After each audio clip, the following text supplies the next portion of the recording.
Good evening, everyone. I'm Jana London, founder of the Natural Women's Council, and tonight Eugene, our researcher, and I are delighted to have someone on with us tonight who's a teacher and a member of the Teachers Union of Ireland. Stephen, if you can just take a moment to introduce yourself, what class do you teach, and what is the Teachers Union of Ireland? What is their role? And then we'll talk about a letter that you had written into the union, and it was published in Gript. We'll talk through that. So I'll turn it over to you to introduce yourself. Yeah. Hey, Eugene. Hi, Janet. Thanks very much for having me on. So Stephen Lynch, I'm a secondary school teacher, Munam Gaelga. Like all secondary school teachers, I teach all levels. So this year, first year up to 6th year. So that would be 12 years, 13 years to 18, 19 years of age. And yes, I'm a member of the TUI. I've been a member of TUI for 16, 17 years now. I'm currently the chairman of the branch of the Cork CNC, or the Cork CNC branch. I'm chairman, and I served as equality officer as well for, I think, roughly 7 years, between 2009 and 2016, I think. So, yeah. Excellent. The Teachers Union of Ireland, I suppose if people don't know what they are, we're a second level and third level union for teachers. So at secondary school level, you have two teachers unions. You have the ASTI, they serve only secondary school teachers, and you have the TUI, that's my union. And we've got over 20,000 members, I think maybe 25,000 members, and they would be made up of secondary school teachers in the community and comprehensive sector, and the Educate Together sector, the ETB, I was going to say the VEC, the ETB, and they'd have third level teachers as well from the Institute of Technologies and the further and higher education sector. Okay, so there's no primary school teachers in the TUI. No. They would belong into the INTO? Yeah, so the INTO would be the only primary school teachers union, and secondary school teachers would have two. I don't want to go into the history of that, but it's a long-standing issue. Okay. And do you have a choice as a teacher, for just anyone listening who doesn't know how the unions work, for our international listeners? Do you have a choice to be a member or not a member, and you can opt for that yourself? Yeah, sure. So you can choose not to be a member of a teachers union, but I would always recommend people do, for lots of reasons. You're stronger as a union. I believe in unionism. I believe in trade unionism. So yeah, you can be a member of one, the other, or neither, and the choice is purely yours. In my school, we'd have two unions represented. Some schools would only have members of one union. And normally, if you go to a school and you want to become a union, you just follow suit and join their union. But lots of schools these days would have both unions represented.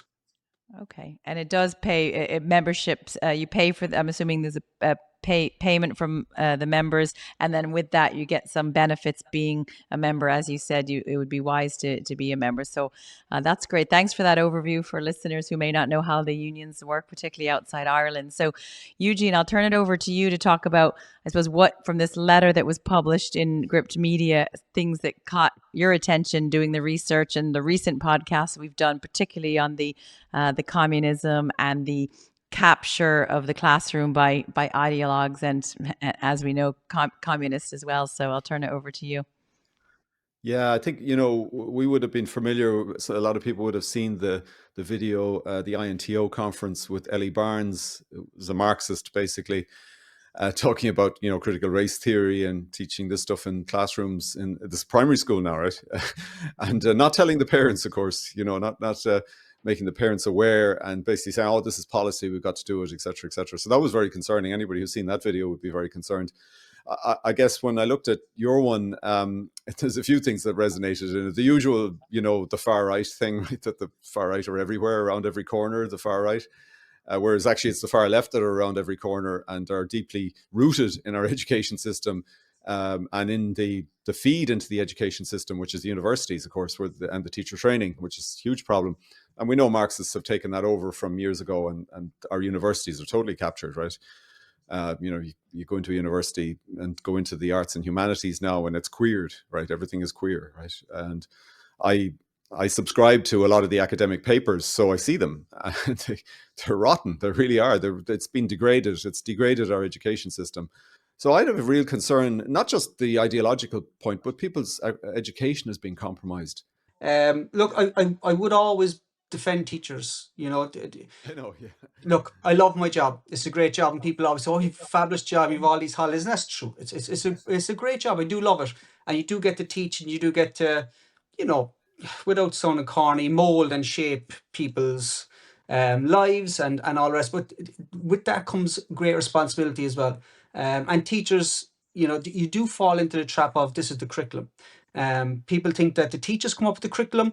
We don't necessarily, we don't come up with curriculum. Yes, they'll say the curriculum was devised with, consultation with teachers and teachers' bodies and teachers' groups, but really teachers don't. You might have one teacher on a group. We just say Irish, do you know Irish course? I might be on this group, but I'd be on this group with 10 other people, and they'd be representatives of lots of different organizations and state bodies and NGOs. So my voice is just one. But then the curriculum come out and it'll be oh, the teachers were fully on board this. They were, consulted every step of the way and all the rest. And then it comes to teachers and, younger teachers, older teachers, it doesn't matter. You teach the curriculum that's given to you. We have to. The minister devised the curriculum and we have to teach it. So it is scary to kind of stick out, especially I find it today is even in writing that letter and even speaking tonight, my wife said the same thing on both occasions. She said, listen, do you really want to put yourself out there? Would you rather go anonymous? Would you? And I said, no, I'm going to go out there. It's fine. And I did get some kickback and I do get some looks. So it is tough to stick your head up, and this is people's livelihoods. So, I would defend a lot of teachers. Some teachers are speaking up, other teachers aren't, but look, it's tough, If anything comes from this discussion tonight, I sure hope that more teachers see what's happening that's wrong and speak up, because we trust the good teachers of Ireland. When we hand our kids over every morning at the school gate, they act in loco of the parents' absence. So we trust the teachers. They are good teachers, but we need more to speak up and stop being complicit and silent. So in the letter, Stephen, I know you mentioned that the thing that jumps out is that frustrated by the running of Congress, it was taken over, hijacked by the far left. There was a lot of focus on far left ideology. Can you talk through some of the far left ideology and politics that you saw and what was in your letter there? Yeah. So it's been going on for as long as I can remember going to Congress. You'd have, the Communist Party of Ireland would be standing at the entrance door and they'd be handing out their leaflet. And I kind of didn't think nothing of this for a long time. I just thought, hey, look, people are communists. You do have a Communist Party of Ireland. And again, I was a very young teacher when I first started going. I just thought, why shouldn't we have a Communist Party? Why shouldn't we have, the Socialist Party and all the rest? And, I'd be a massive fan of James Connolly. And, James Connolly was a nationalist socialist in a lot of ways. So I was thought, I kind of think, yeah, look, everybody should be equal and that's all fine. But it got to last year's Congress, every year it got worse and worse, got more and more, for me, that's how I felt when I was going there. I felt, there was more and more ideology being brought up. And last year someone spoke from the mic about pronouns, and we should rewrite our rule book to put in gender neutral pronouns. Now, it wasn't a motion and it wasn't official, but he was speaking on something else, and at the end he just threw this in.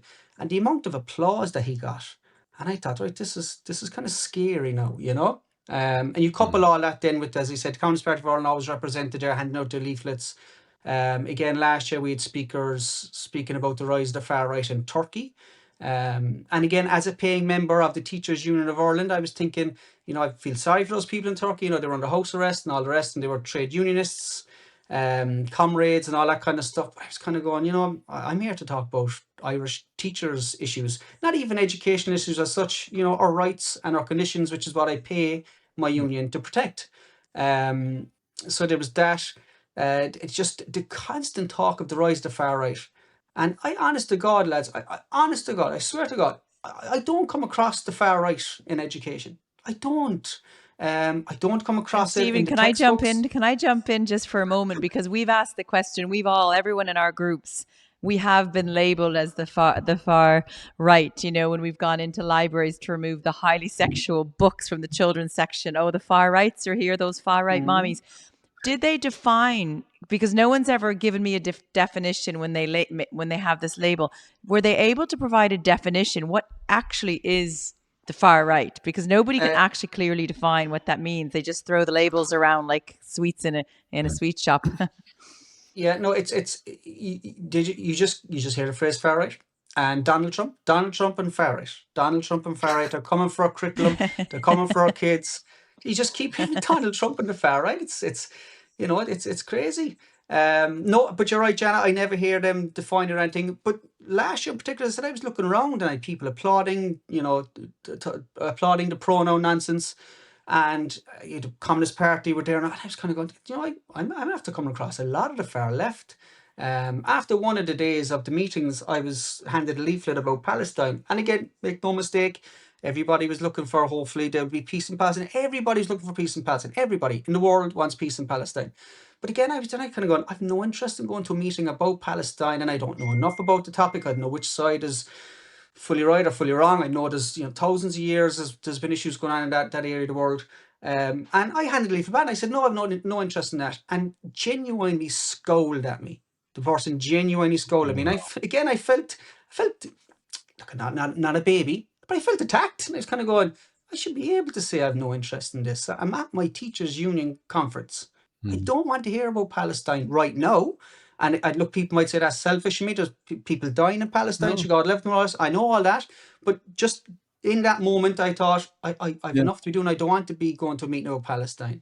So, and Stephen, I'll just jump in on Palestine. We had a lot of parents who were very concerned. I mean, obviously, we have parents in Ireland who are Jewish, and they were concerned that their children in school, they were doing a moment of silence for Palestine on a weekly basis. I think a memo came out from a union. Was that your union that sent a memo out, or another one? I think all the unions were in on that. Yeah.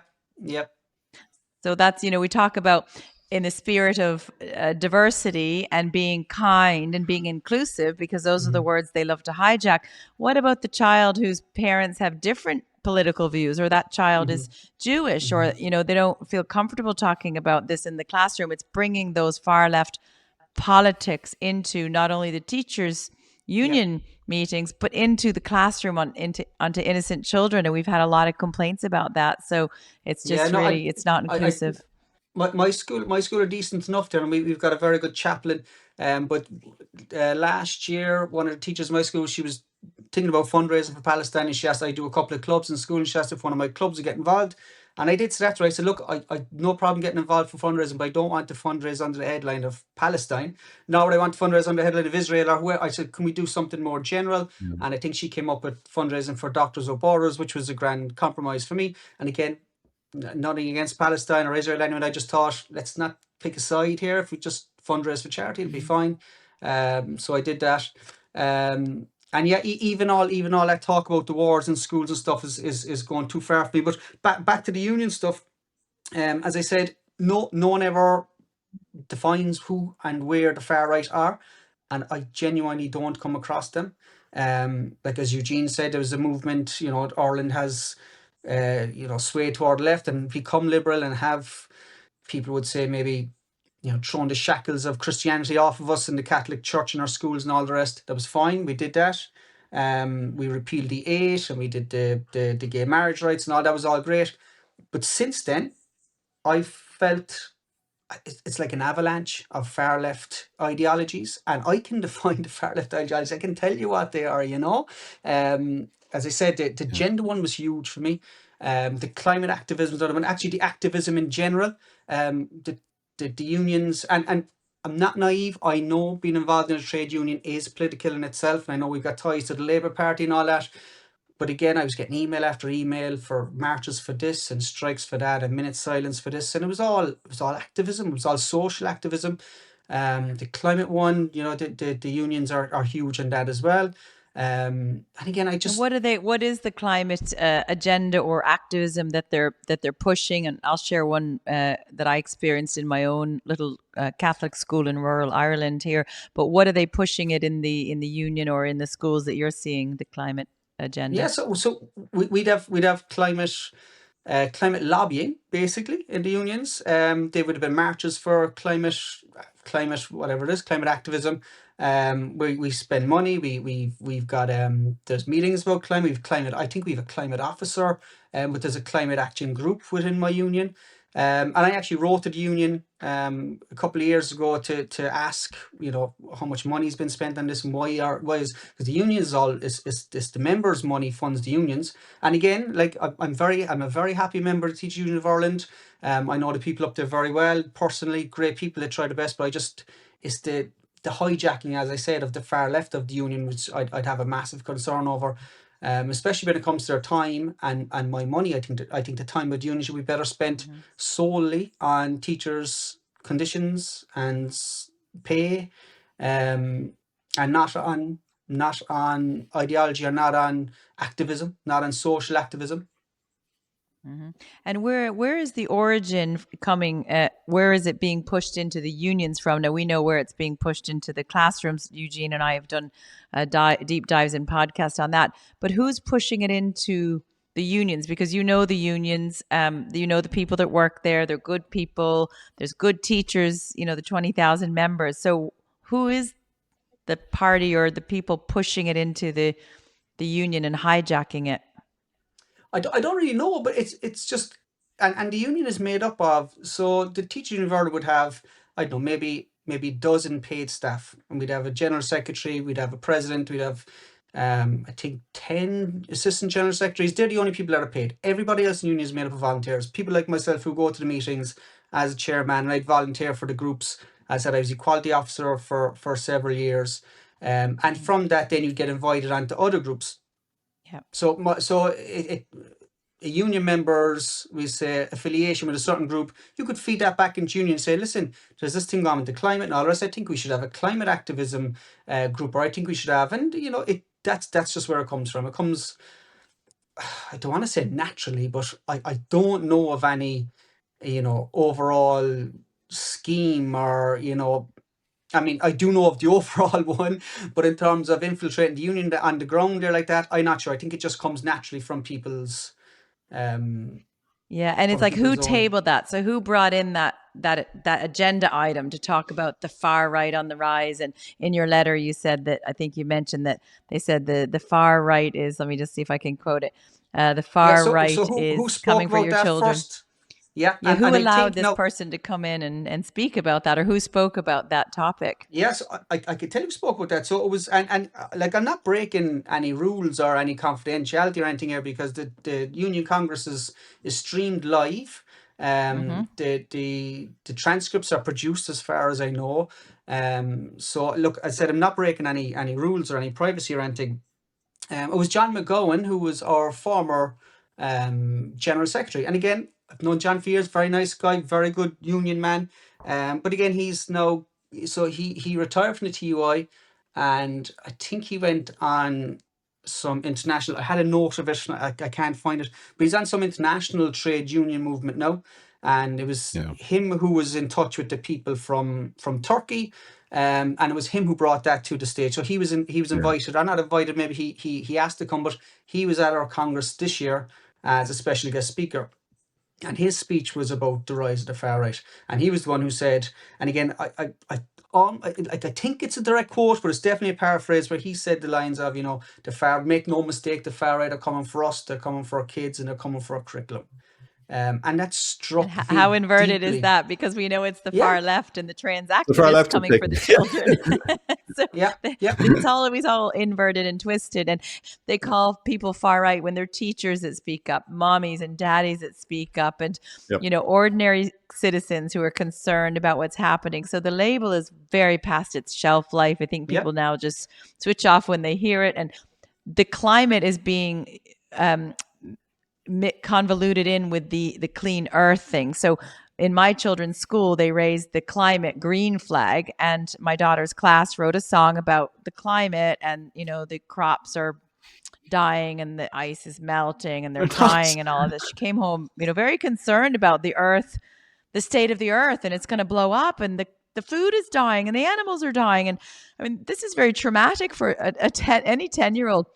And I had to sit my children down and explain that we love the earth and we want to keep it clean and green, but the climate alarmism is completely different. That is completely different. That is about control, putting fear into people, taxing people more.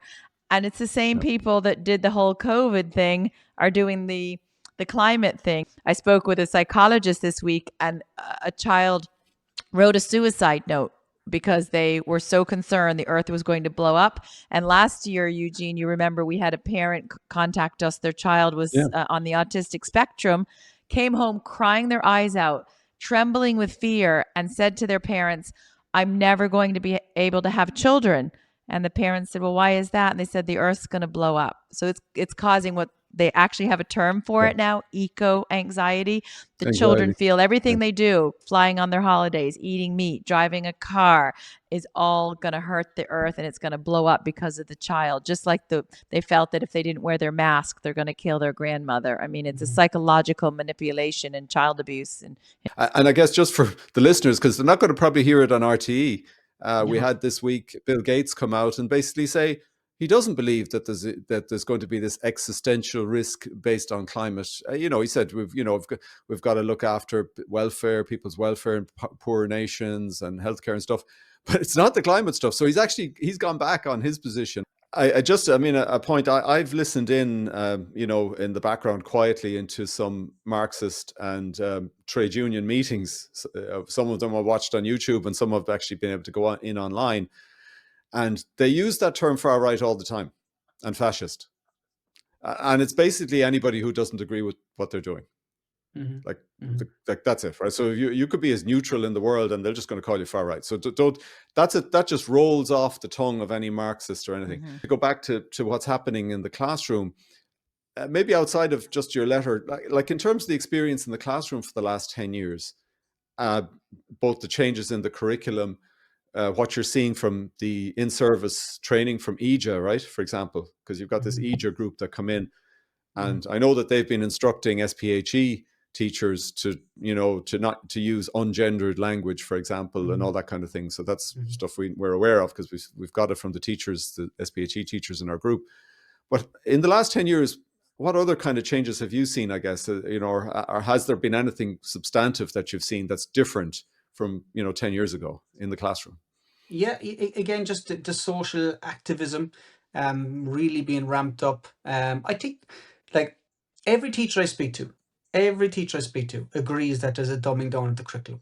Every teacher I speak to see these new issues come out and they say, where the hell am I going to find time for that? Or they say, can I just teach Irish? Will you just leave me alone? I just want to teach Gaeilge. And, but it's the social activism for me is huge. And it is, our curriculum has been infiltrated by far left ideology. It has. I don't see far right ideology.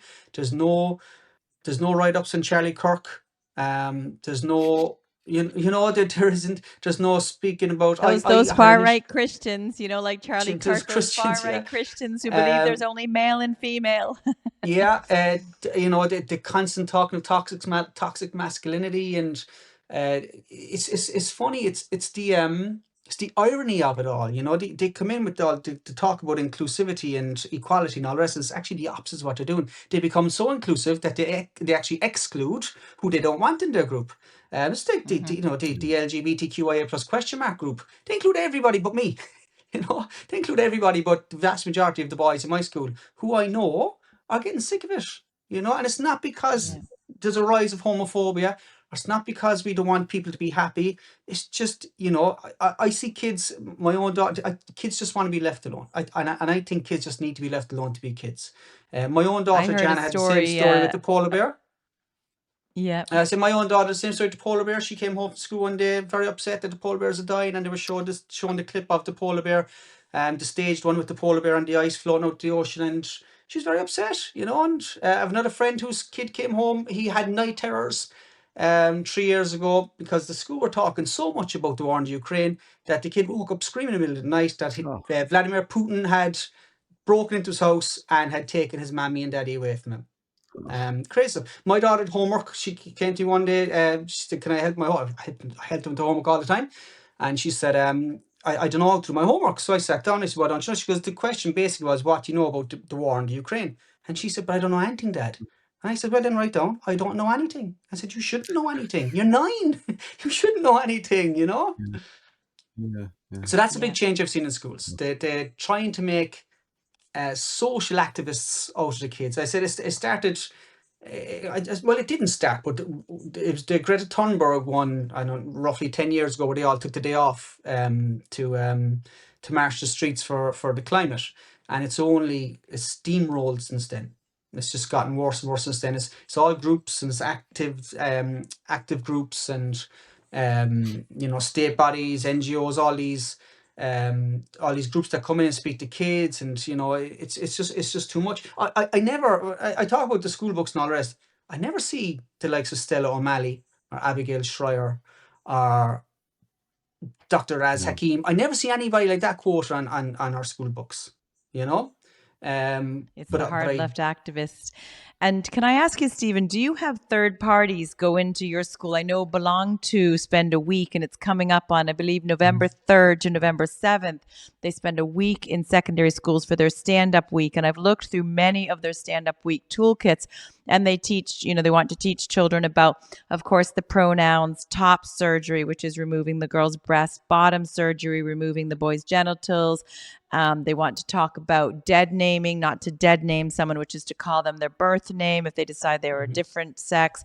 All sorts of things, horrendous things, tucking genitals, breast binding, all of these horrific stuff.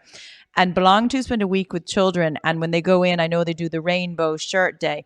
And there was a school in Wicklow where a child came home crying, felt bullied because they didn't want to wear the rainbow top because they didn't believe in the LGBTQI alphabet soup group, and they wanted to just wear a black t-shirt. And the teacher said, no, you have to wear your school uniform if you're going to be different and you're not going to be an ally.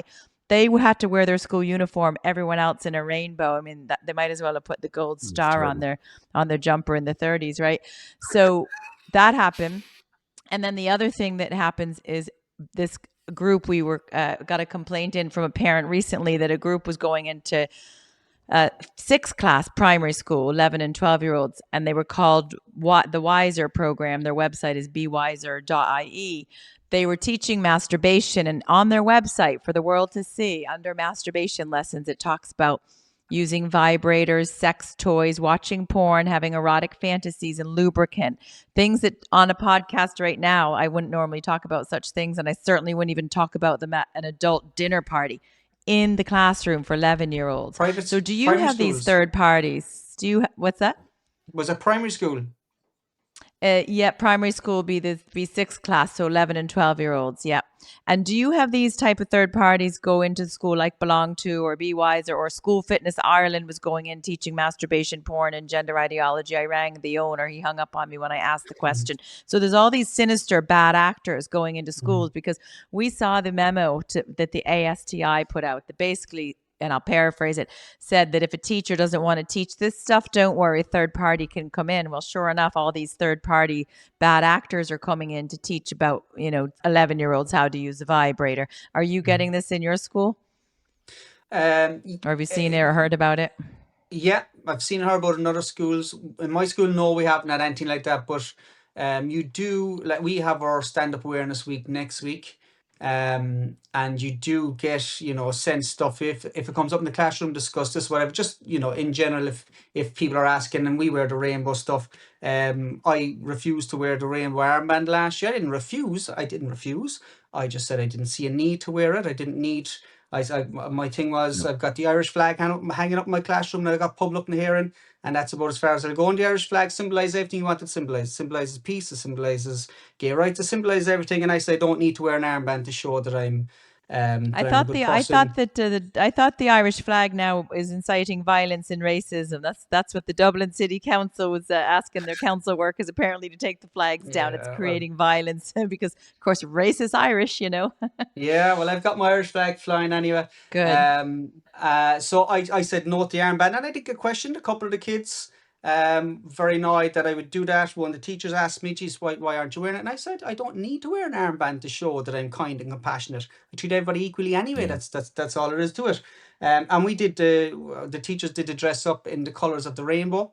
Each teacher was just randomly given a colour. Funnily enough, I probably shouldn't make light of it, but the colour I was given was red. and I was going to get a MAGA hat and stand in wearing a MAGA hat, but I decided against it in the end. Just decided against it. And look, You to could have be got a honest, communist flag, Stephen. yeah, I did. That probably would have been more accepted, Eugene. Yeah, But yeah, look, I didn't want to make a joke with people. And again, the thing with the teachers is the teachers in my school are fab. They were doing it out of the goodness of their hearts. They were thinking this is the right thing to do because they don't know the history of Belong To. And we do get sent stuff from Belong To and 10i and those things. And I'd have serious questions about them. And I do know they have gone into schools. God help them if they come into my school. Because I'll ask them some honest, serious questions. I don't think they'll answer very well. But yeah, those organizations, those state bodies and those NGOs, I don't know if Belong To and 10, I don't know, are they an NGO, they're a state body, whatever they are, they're probably a mixture of both. But yeah, they do go into schools, they do give the talks.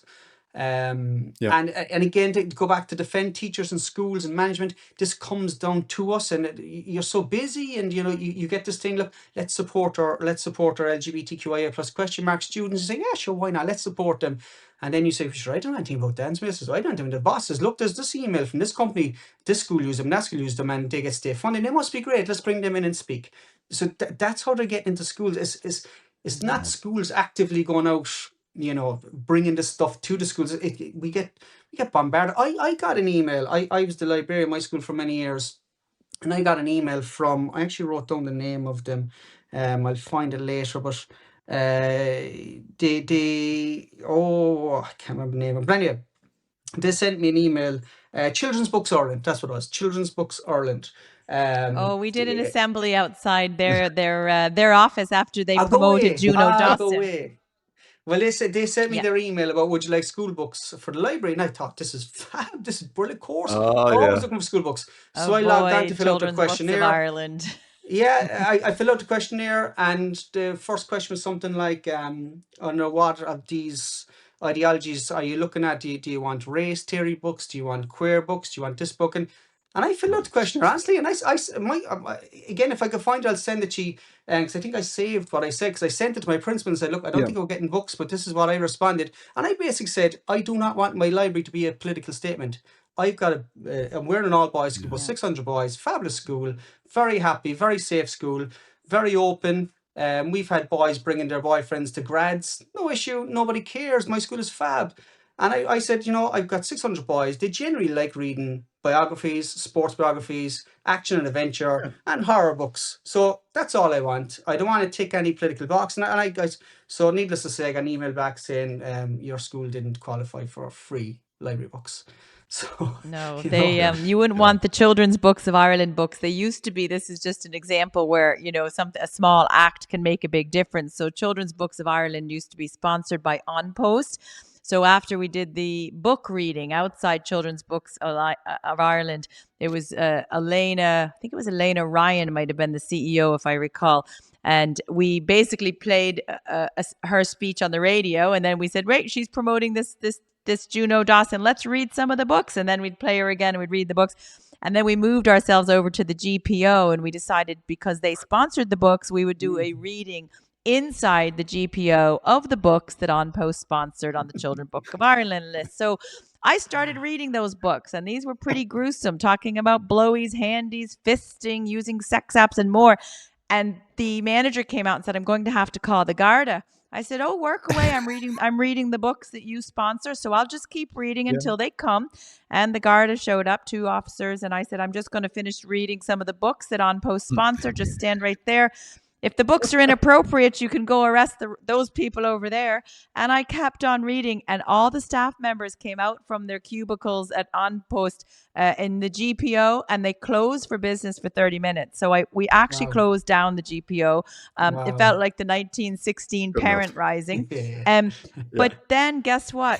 On Post doesn't sponsor those books anymore. I don't think they wanted us back to do a reading and name and shame them for sponsoring this outlandish material. So they don't sponsor them anymore. So you have to hit these people in the pocket. But Children's Books of Ireland, I mean, it's the most sinister book list I've ever seen. It's horrendous. Yeah, that's funny. And I guess, Jana, and I guess, Stephen, for your benefit and for anybody watching, we're part of an international group. And just to let people know, all of this is happening in Australia, in the UK, Yes. in the US, in New Zealand, in Yeah. Canada, the Yeah. Anglosphere countries, right? In Wales, let's not forget, and Scotland. All the same garbage is coming into the curriculum. All the same books are coming into the Yep. library. All the same ones. Like there's Same actually authors, gender same book queer, list, carbon all copy. these books. It's all the same stuff, right? Yeah.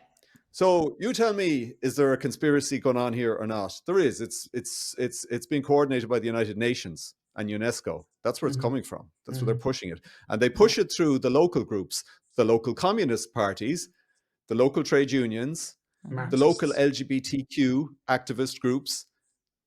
So that's what's happening, right?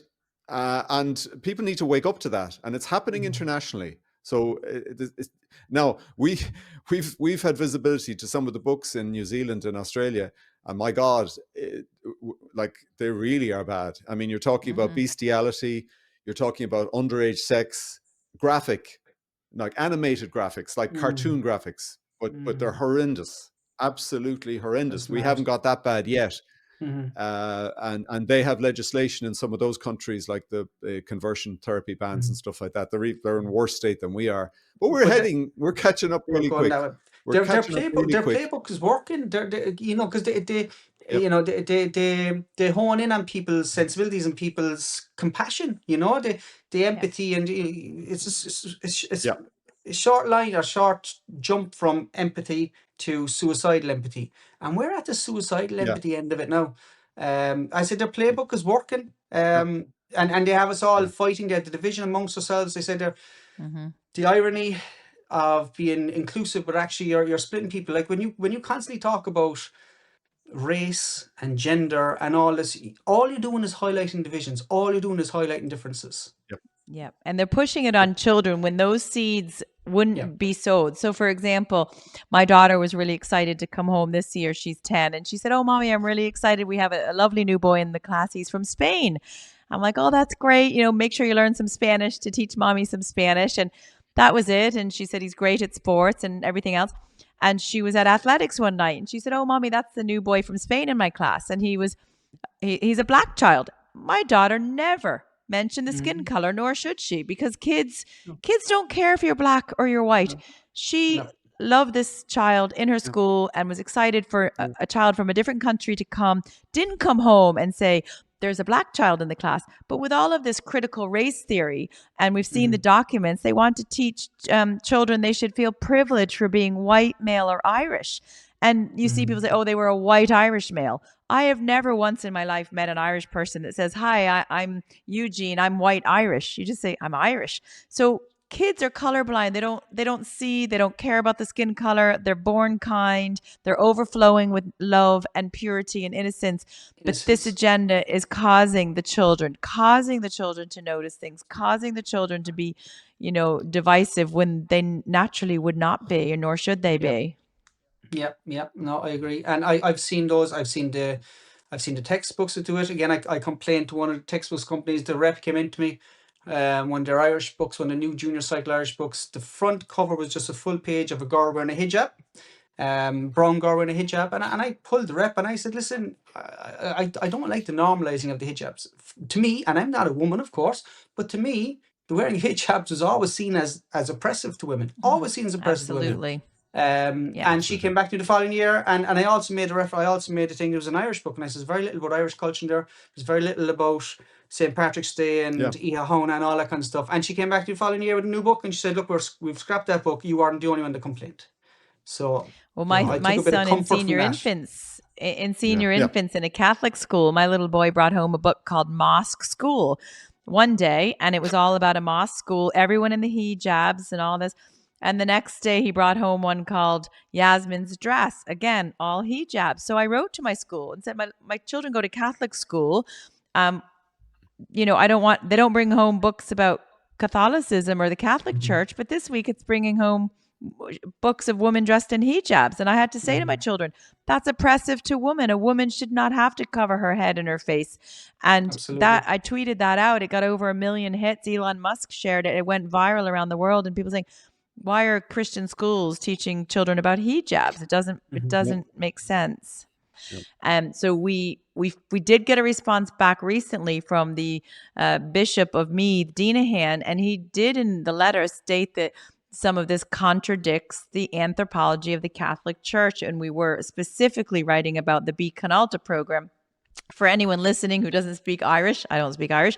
I know that Bí Conálta means be kind, or the Conáltas, which is kindness. That's the new anti-bullying policy in schools. So although Helen McEntee did a bit of mental gymnastics saying that the gender ideology isn't in the curriculum, which actually it is, it's in the policy, the anti-bullying policy. They've added different types of bullying, and some of it is transphobic bullying, and it goes down to junior infants, baby infants, age 5.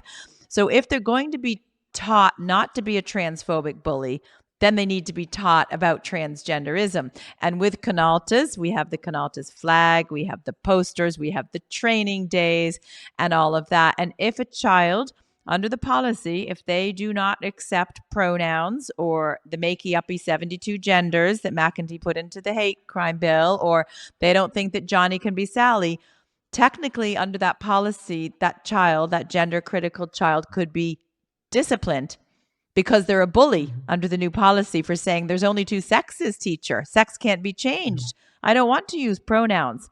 They could be in trouble for that under this new policy that got pushed into every single school in Ireland, right down to age 5. That drip feeding as well, Jano, that's not drip feeding, that's actually that's a policy, no, that's a legal thing.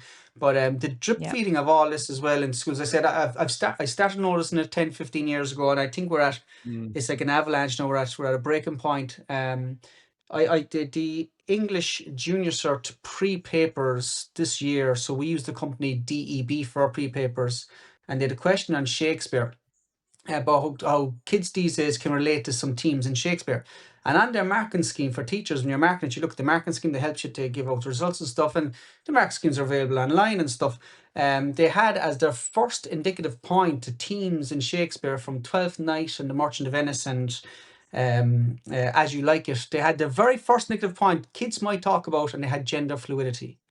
So I wrote to DB and I was I've kind of heard saying, that, this is Shakespeare, you know? So I wrote, Shakespeare this was is ridiculous. transgender now, don't you Yeah, know? Shakespeare was Lady pushing Macbeth the was a man. yeah, multiple genders. Shakespeare was pushing. So I wrote them and I said, this is ridiculous. I said, Shakespeare was using dramatic irony. Shakespeare was using cross-dressing as a comedic trope, which was very popular in Elizabethan Yeah. times. I said, stop this crap, you know? Yeah. So it's just a dripping. Going back to the union thing, I was at our AGM last year, and again, I'm not breaking any rules here. I spoke in a private capacity at the end, so our equality officer spoke about the TUI's stance, and there was a big push. There was some documenting, there was some article in the Times or something about protecting librarians from these far right lunatic Nazis who want to stop Well, kids from reading. that was me going in there. I I was a know, far right I know, thug and an I know. extremist. Fingal County Council spent 30 minutes talking about me and another teacher. So yeah, that put my hand up there. Label. So that came up in my meeting, and there was a bit of trouble at Coxwell, and I know it spilled over and it became aggressive, and that was unfortunate, and it shouldn't Yeah. have got to that stage. But it was brought up, and again, when the girl spoke from the floor from another school, and again she was supporting, you know, she was saying, you know, we've got transgender kids and all these genders, and we have to support them, protect them, and you know, we have to, you know, close shop and protect schools and stuff. And again, they went on spoken about Nazis and all the rest. And at the end, I was the chairperson. I put my hand, and I said, I'm going to step aside as chair for a second. I'm going to speak personally. And I said, I sat here and I said, I've been highly offended and insulted. I said, I'm not a Nazi, I'm not this, I'm not that.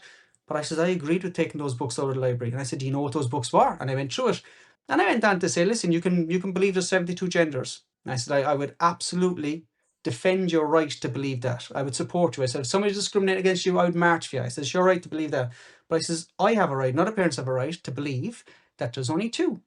And the girl absolutely attacked me. But my secretary had to step in and say, you're getting too personal. She's said things like, I'd hate to have a kid in your school with that type of bigotry and all the rest. And my secretary came in and said, Stephen didn't say anything like that. He actually said what was perfect. Yeah. And at our very next meeting, an assistant general secretary came down and asked me to apologise to that girl for the comments I made. Of course, I said no.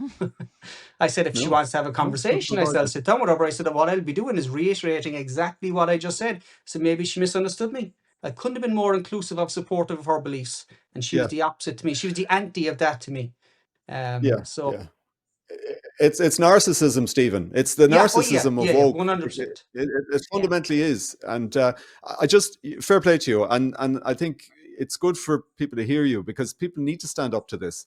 I'm not listening to you. I'm not taking that from you. I'm sorry. I have my views. I respect yours. I'm asking you to respect mine as well, Yeah. and Yeah. that's not what's happening. It's And one I way. have got It's good one way feedback. all the way. I have got Yeah, good feedback for that letter I wrote. I got after it yeah, came out, I got several phone calls. People I never spoke to, people up the country. And at our last branch meeting, I'm still the chair, by the way. I thought I yeah. Good. might have got ousted, but I didn't. I'm still the chair, which says enough. And one again, a girl from another school came to the branch meeting last time, and at the end, she prepared. She said, "Can I just speak? Can I just say, I've read Stephen's letter and fair play and all the rest of it." So, hopefully there is a bit of a turning of the tide, or whatever that phrase is. Hopefully there is a bit of a, because there is a bit of a pushback, and it's just about speaking. It's just about calling it out when it's there. I said that Shakespeare one, this it's just calling out the bull and just saying, listen, I'm not standing for that, come on. No. And I And think it's there's great, Well, you see Stephen, more to of that. have us. you. Go ahead. Yeah, yeah. No, I was just No, saying, I I think was there going to is say. more of us in the education sector doing that now, and hopefully this will inspire more again. And it's not, as like Jan, you said earlier on, it's not that we're anti anybody. It's not that we're anti climate. It's not that we're anti, protecting the environment. It's not that I'm homophobic or transphobic or anything else. It totally, but there has to be a balance. There has to be respect on both Yeah, sides. Yeah, we have to start using the language yeah. pro. So I'm not anti anything. I'm pro Mm-hmm. woman, pro Mm-hmm. family, pro Mm-hmm. child safeguarding, pro Mm-hmm. biology, pro common sense, Mm-hmm. pro learning. Okay. So we're not Yeah. going to go with the anti route. We're not going to fall into Can I that can I old give you one anti more quick trap that you story if you want don't us to mind? go in. Go Can I give ahead. you We one more love quick these story? stories. I was at an IDA training day last week for the senior cycle English. I'm an English teacher as well, but I've only ever had I teach the odd junior cert English class. It's mostly Irish I teach. Yeah. And it was about the English senior cycle. And we brought up loads of things, but and in English is a great subject, and Irish as well is quite similar. They bring up topics like this, and you read literature and study poetry and stuff that does bring up tough themes and tough topics. I know junior stuff, I always read of Mice and Men, and there's loads in that. The race, the depiction of women. Corley's wife doesn't even get a name. She's one of the main characters. She's not even named. That's how bad women are treated in that world. Disabilities and the masculine. It's all under attack, and it brings up great conversations. And we were going around that line, and the guy who was given the talk, very nice guy, a very knowledgeable guy. He showed a clip from the Housewife of the Year show on RTE. I don't know if you come across the Housewife of the Year. So it was a I've documentary seen it done before. about, Yeah. so back in the 70s and 80s, there was a competition of Housewife of the Year, and you had to, who was the best cook and all this kind of stuff.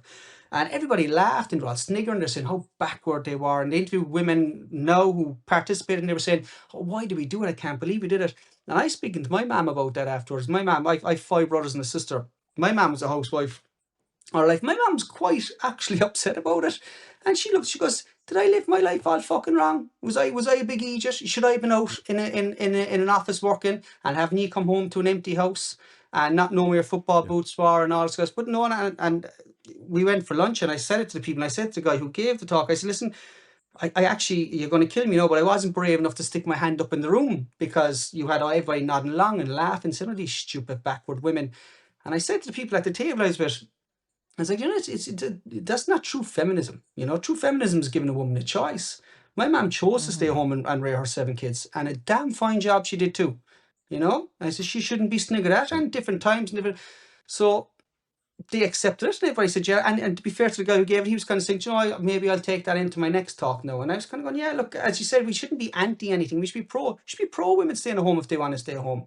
I stay home. I've been home with my kids for 10 years since the My day wife the I same. delivered those babies. And I don't regret it for a minute. I used to be 20 years as a corporate woman. I miss the new cars every year. I miss the flash holidays. And I shop at the charity shop now. But my 2 kids are more important than any of that material. So that's my choice. That's my choice. And again, in the saying school that, book, Jana, it's not to down on anybody who wants to work. If women want to have babies and go to work, great. Off you go. choice. That's fab, Yeah. Off you go. Yeah. And the other thing is, we saw in the school books, which many mothers complained about, were very, very upset. There was a page in one of the books that had about a trad wife. the don't be Mm. basically Yeah. don't be a I trad saw it, yeah. wife, and it had a little Yeah. picture of a woman serving a strawberry pie. I'm thinking, I wish I could make a pie like that. But it was making light of women that choose to stay at home, whether it's to Mm. be a housewife or whether it's to Yeah. be a stay-at-home mom.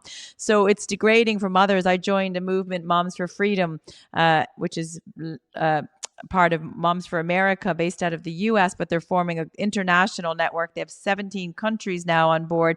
And I got to speak in Washington, D.C. At a press conference about elevating the role of motherhood versus degrading it. And I talked about how the Irish government tried to do the unthinkable, which is through the referendum they spent 21 million Mm-hmm. euros on, Mm-hmm. to erase us. But Mm-hmm. thankfully, 75% of the public there or thereabouts said no. No, no, we're not Yep. erasing Yep. women No, and it's fair. mommies. We Yep. all came from a mommy. No matter whether Yep. you're left or right or anywhere in between, you all came out of a mama. Absolutely. Well, I definitely felt I had to stand up for my mum and my aunties and my nannies, and it was just the way. Yeah. And Absolutely. look, if these true feminism says about choice, women sometimes don't have a choice now. You have to go to work to afford. You said, Jan, you shop in church shops.